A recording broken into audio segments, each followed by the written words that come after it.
Herkese merhaba. Bu videoda her bir Amazon satıcısının bilmesi gereken Amazon'a ödemiş olduğu kesintilerden yani Amazon fiillerinden bahsedeceğim.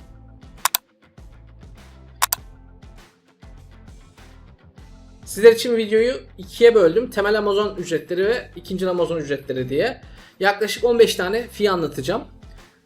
Kolaylık olsun diye videonun altına videoyu bölümlere ayırıp koyacağım. İlgili bölüme tıklayıp gidebilirsiniz. Bu şekilde daha kolay izleyebilirsiniz. Temel Amazon ücretleri yaklaşık 10 tane. İkinci Amazon ücretleri dediklerim herkesin maruz kalmayacağı, özellikle kitap satıcılarının maruz kalmayacağı ama bilmenizde fayda olan ileri ifade ediyor.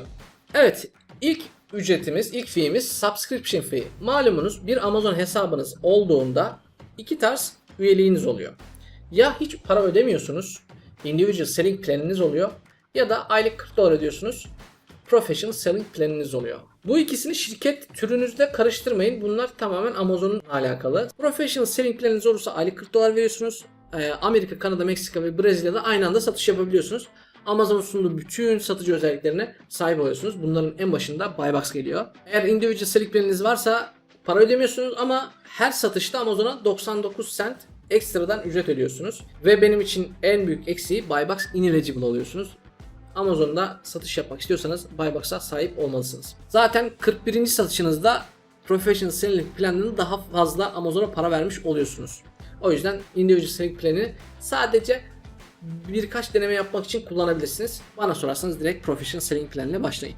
İkinci fee'miz Inbound Placement Service Fee. Hesabınızı açtınız, Amazon'a ürün göndereceksiniz. Amazon bu ürünleri depolarının arasında transfer ediyor. Bunun için de ürünleri farklı depolara yönlendirebiliyor. Amazon diyor ki benim ürünleri farklı depolara yönlendirmemi istemiyorsan Inbound Placement Service Fee ödemen lazım. Bunun 3 tane seçeneği var. Minimal Split, Partial Split veya Amazon Optimized Splits diye geçiyor. Minimalde Amazon'a belli bir miktar ödüyorsunuz, tek yere gönderiyorsunuz. Kolaylık sağlıyor size Amazon ama ona göre de fazla fee alıyor. İkinci seçenek Partial, 2 veya 3 yere gönderiyorsunuz. Göndereceğiniz yeri seçebiliyorsunuz. East, Central ve West olmak üzere ama Amerika üzerinden düşünün. Konumunuza göre bölge seçebiliyorsunuz. Minimalde de seçebiliyorsunuz, Partial'da da seçebiliyorsunuz. Ama Amazon Optimized'da yer seçemiyorsunuz. Siz Amerika'nın doğu kesimindeyken Amazon size Amerika'nın ortasındaki bir yere shipment'ınızı göndermenizi isteyebilir.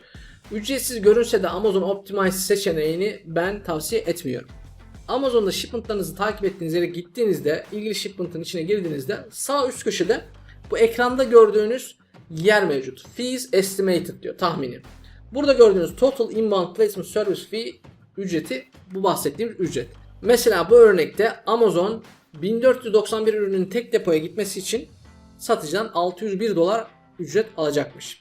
Diğer fee'miz Inbound Transportation Fee. Amazon'a göndermek için bir kutu ürün hazırladınız ve bunu göndermek için kargo şirketine bir para ödemeniz gerekiyor. Amazon'un bazı kargo şirketleriyle anlaşması var ve dolaylı olarak sizin yerinize Amazon oraya para veriyor. O parayı da sizin bakiyenize yansıtıyor.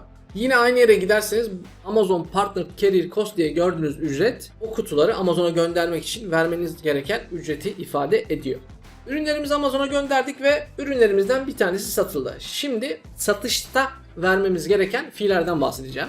Bunların ilki FBA Fulfillment Fee. Yani bir ürünün hazırlanıp müşteriye gönderilmesi için Amazon'un sizden aldığı para. Malum bu işi siz yapmıyorsunuz. Siz yapıyor olsanız FBA yapmıyor oluyorsunuz. FBM yapıyor oluyorsunuz. Yani Fulfilled by Merchant oluyor. Bu fee ürünün boyutuna ve ağırlığına göre değişiyor. Ürününüzün fiyatı eğer 10 doların altındaysa 9.99 dahi olsa bu fee'den Amazon size 77 cent indirim yapıyor. İlgili grafik burada. Ağırlıklara göre farklı fee'ler mevcut. Ben kitapçılara hitap ettiğim için Small Standard kısmını aldım. Bunun devamı da var. İlgili Amazon makalesine gidip bakabilirsiniz. Diğer fee'miz Referral Fee. Yani Amazon'un müşterileri sitesi aracılığıyla size yönlendirmesi için aldığı yüzdelik kesintiyi ifade ediyor. Bu kategoriye göre değişiyor. Minimum %8 oluyor, maksimum %45 oluyor ama çoğunlukla %15 olarak icra ediliyor. Burada kritik bir şey var. Ürünün toplam satış fiyatı üzerinden Amazon bunu ücretlendiriyor. Yani siz evinizden bir ürünü sattığınızı, FBM bir ürünü sattığınızı düşünelim. Ürünü 10 dolara satıyorsunuz. 3 dolarda müşteriden shipping parası istiyorsunuz. 3 dolar da hediye paketi yapmak için para istiyorsunuz. Toplamı 16 dolar yaptı. Amazon 16 dolar üzerinden %15 alıyor. Bu detaydan yola çıkarak şunu söyleyebiliyoruz. Amazon üzerinde free shipping yapmak ile müşteriden shipping için para talep etmek arasında karlılık açısından hiçbir fark yok. Diğer fee'miz Variable Closing Fee. Bu fee her kategoride mevcut değil. Temelde kitap, CD, DVD kategorilerinde olan, sabit olan 1.80 dolarlık fee'yi ifade ediyor. İlginç bir şekilde fee sabit ama ismi değişken anlamına gelen variable. Bu fee'nin kardeşi Fixed Closing Fee. Kardeş dediğime bakmayın. Başta Individual Selling Plan'ı açıklarken her satıştan Amazon'un aldığı 0.99'luk fee vardı ya. İşte o fee'nin ismi Fixed Closing Fee. Aslında birçoklarınızın muhatap olmadığı bir fee ama adı Closing Fee diye yerinin yanında anlatma gereği duydum. Şimdi bunları anlattım. Bir örnek üzerinden aklınızda çok rahat bir şekilde yer edecek. Burada ekranda bir ürünümüz var. Bu ekran görüntüsünü Amazon Revenue Calculator'dan aldım. Yani Amazon'un kar zarar hesaplama aracından aldım. Bu örnekte ürünümüzün satış fiyatı 21 dolar 31 sent ve bu bir kitap. Referral fee gördüğünüz gibi %15'e tekabül ediyor. 21.31 çarpı 0.15 yaparsanız 3.19 küsur yapar. Onu da Amazon 3.20'ye yuvarlamış. Fixed Closing Fee 0. Neden 0? Çünkü bu ekran görüntüsünü Professional Selling Plan'a sahip bir hesaptan aldım. Dolayısıyla onlar ödemiyorlar. Variable Closing Fee'de gördüğünüz gibi 1.80 sabit kitap olduğu için ödediğimiz bir miktar. Siz bir tişört satıyor olsanız bunu vermiyor olacaksınız. Fulfillment Cost gördüğünüz gibi FBA Fulfillment Fee diye geçiyor. Ürün muhtemelen büyük bir ürün. Eğer ürününüzün fiyatı 10 doların altında olsaydı 6.05 eksi 0.77 yapacaktık. Ürünlerimiz gönderdiğimiz gibi satılmıyor malumunuz. Amazon deposunda aylarca durabiliyor bu ürünler ve Amazon depolarında ürünlerimizi bulundurmanın da bir ücreti var. Aylık depo ücreti var. Bunun ismi Monthly Inventory Storage Fee. Bu ücret ürünün türüne, boyutuna ve sezona göre değişiyor. Hesaplamasında cubic foot cinsinden yapıyorlar. Ürün tane cinsinden yapmıyorlar. Bir cubic foot yaklaşık 30 kitaba tekabül ediyor. Kitabın boyutuna göre değişir ama yaklaşık olarak 30 alabilirsiniz. Hesaplama kolaylığı olsun diye. 100 cubic feet de 3000 kitaba tekabül ediyor. Ne demiştim? Sezona göre değişiyor demiştim. Yılın ilk 3 çeyreğinde ucuz oluyor. Yılın son çeyreğinde ise görmüş olduğunuz gibi arada ciddi bir fark oluyor. 3 kat artıyor bu ücret. Ama yine de büyük rakamlar değil bunlar. Şimdi ürünlerimiz Amazon deposunda 6 aydan daha fazla durursa Amazon ekstra bir ücret talep ediyor. Bunun eski ismi Long Term Storage Fee'di. Hala Monthly Storage Fee ödüyorsunuz. Üzerine bir de Aged Inventory Surcharge denen bir fee geliyor. Yine ürüne göre ve boyuta göre değişiyor ve yine Cubic Foot cinsinden Amazon bunu hesaplıyor. Ekranda gördüğünüz rakamlar geçerli. Ben sizin için 30 kitap bir Cubic Foot edecek şekilde hesaplama yaptım. 8. aydan 9. aya geçtiğinizde böyle büyük bir sıçrama oluyor. Bu kadar uzun süre envanterde ürün bulundurmak sizin kar marjınızı azaltacaktır. Aynı zamanda bunun en büyük zararısı size IPI skorunuza olan negatif etkisi. Yani maddi olarak belki pahalı bir kitabı envanterde bir sene bulundurmanız size çok bir zarar vermez ama IPI skorunuzu direkt olarak etkiler. Evet, ürünleri bir şekilde herhangi bir sebepten dolayı envanterinizden çıkartmak istediniz.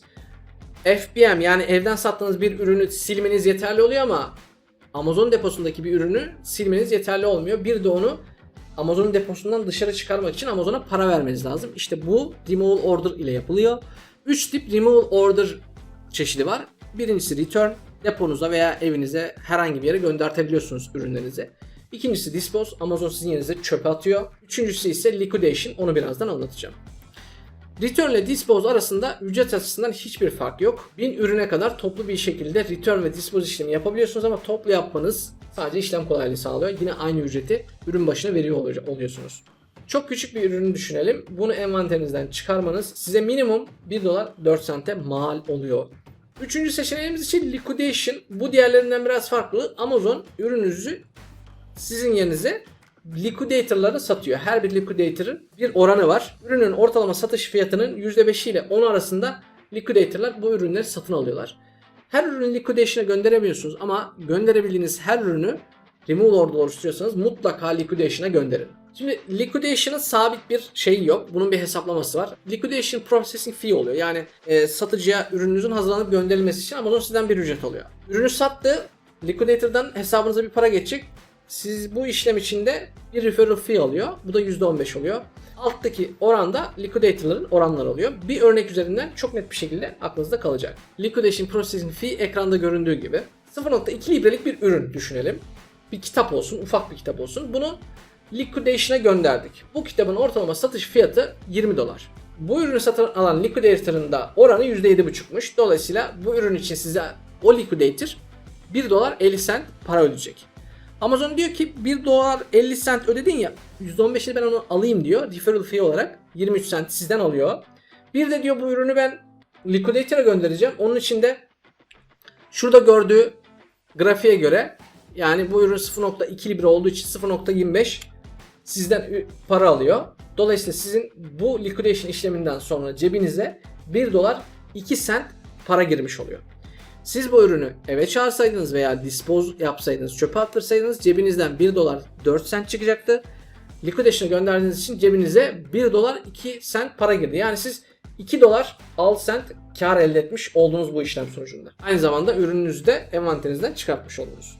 Evet, bu fee ile birlikte temel Amazon fee'lerini bitirmiş olduk. Bunlar bütün Amazon satıcılarının muhatap olduğu temel fee'ler. Şimdi duruma göre maruz kalabileceğiniz fee'lerden bahsedeceğim. Bunlardan ilki FBA Label Service Fee. Şimdi her bir ürünün bir tane SKU denen numarası olmak zorunda. Stock Keeping Unit diye geçiyor. Ürünün TC kimlik numarası olarak değerlendirebilirsiniz. Yine her bir FBA ürünün SKU'nun yanında bir tane de FNSKU'su olmak zorunda. Yani kendi Amazon TC'si olmak zorunda gibi düşünebilirsiniz. Yine bir örnek üzerinden açıklayabilirim bunu. Çifte vatandaşlık gibi düşünün. Bir FBA ürün çifte vatandaş oluyor. İşte SKU'su TC kimlik numarası oluyor.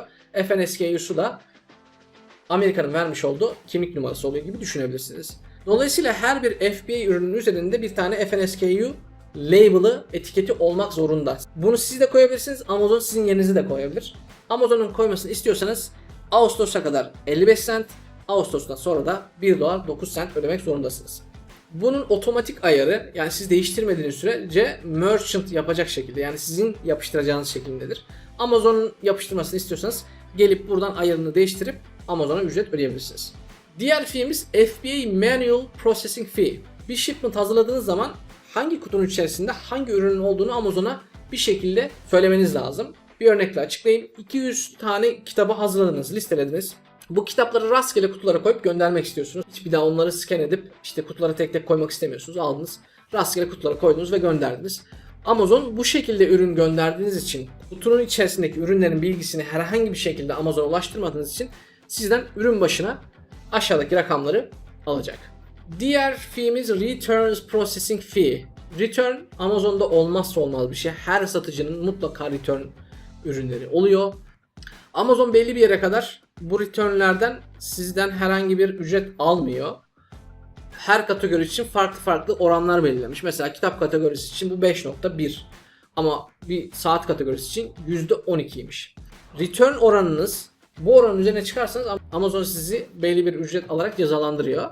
Bizim içimize su serpecek detay şurada. Bir ürününüz var ve oranı size belirlenen oranın üstünde. Ama o üründen 25 tane satmadıysanız son ayda Amazon sizden ekstra bir Returns Processing Fee almıyor.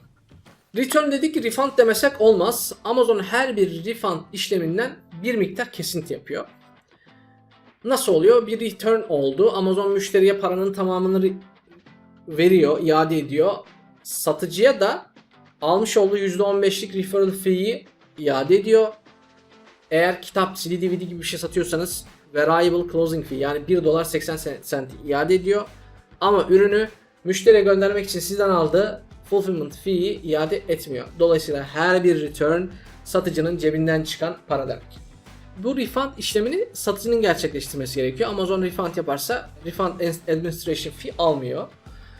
Satıcı kitap, CD, DVD gibi kategorilerde refund yaptığı zaman Amazon hiç refund administration fee almıyor. Ama %100 yapmıyor. Partial refund yapıyor. Atıyorum %50'sini iade ediyorsa bu sefer Amazon direkt variable closing fee, yani $1.80'e el koyuyor. %15 almıştı ya sizden. Onun da tamamını vermiyor. Satıcıya %50 refund yaptıysanız o da referral fee'nin yarısını kesiveriyor. Diğer kategoriler için ise bu daha farklı işliyor. Amazon $5 veya referral fee'nin %20'si. Hangisi küçükse onu administration fee olarak alıyor. Evet, son fee'miz Low Inventory Level Fee. Amazon bunu 2024'te çıkarttı. Malumunuz Amazon'da uzun süre envanter bulundurmak sıkıntıydı. Amazon onun için ekstra ücretler alıyor. Ama artık 4 haftalık talepten daha az bulundurursanız da sizden ekstra bir ücret alıyor. Bunun ismi Low Inventory Level Fee. Bu ürün bazlı hesaplanıyor. Envanteriniz komple hesaplanmıyor. Kitap satıcıları tedirgin oluyorlardı. Hiç tedirgin olmalarına gerek yok. Amazon bir değişiklik yaptı ve ayda 20 üründen daha az satıyorsanız bu fee sizin için geçerli değil dedi ve kitapçıları büyük bir çileden kurtarmış oldu. İşte grafiği burada. Kitapçı olarak buna maruz kalmayacağınız için bu fee'nin varlığından haberdar olmanız bile belki gerekli değil. Evet, uzunca bir video oldu ama Amazon'da karşınıza çıkabilecek, cebinizden çıkabilecek bütün fee'leri, bütün kesintileri öğrenmiş oldunuz. Videoyu bölümlere ayıracağım. Direkt bilmediğiniz bir fee'ye atlayıp oradan itibaren izleyebilirsiniz. Beni sabırla dinlediğiniz için teşekkür ederim. Umarım faydalı olmuştur. Bir sonraki videoda görüşmek üzere. Sağlıcakla kalın.